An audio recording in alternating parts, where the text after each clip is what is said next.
বিদায় বিদায়। আরে গুরুজি গেছে কি হয়েছে? ভোলা ভোলা মেয়ে ও শয়তানের খালা। এই বচ্চ এদিকে দেখো, আমি এদিকে। এই হা করে লাভ নাই, এদিকে দেখো। এই বচ্চ আমি উপরে উপরে বসে রয়েছি, দেখো।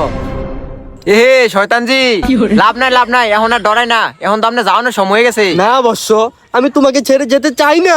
না ইটা কই লাভ নাই, তোমার যাওয়ানোর সময় এলেছে, রমাদান আইলেছে, তুমি এখন যাওয়া লাগবো। না না বৎস, তুমি এই কথা বলিও না, আমি তোমাদেরকে ছেড়ে যেতে পারবো না। তুই যাইতি না, তোর বাপ এসে যাওয়া লাগবো।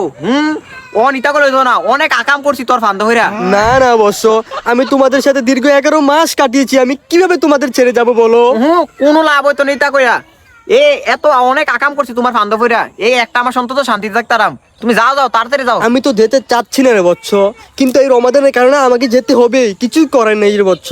আমি কিন্তু 1 মাসের জন্য যাইতেছি, কিন্তু আমার মানুষ নামে কিছু শয়তান শিষ্য আমি তোমাদেরকে দিয়ে যাব।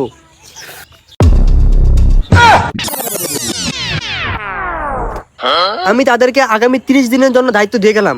তুমি তাদেরকে নামাজের জন্য রাখবে, সে বলবে প্যান খারাপ। দ্বিতীয়ত, তাদেরকে তুমি তারাবি নামাজে রাখবে না।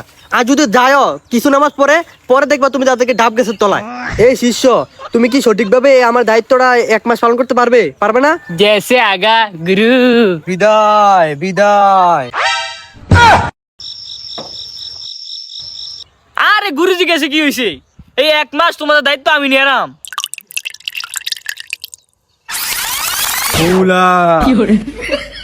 চলেন গুরু, আজ জ্বালাইতে মুখলেসের কাছে ডাব গাছের হামলাইবো। চলো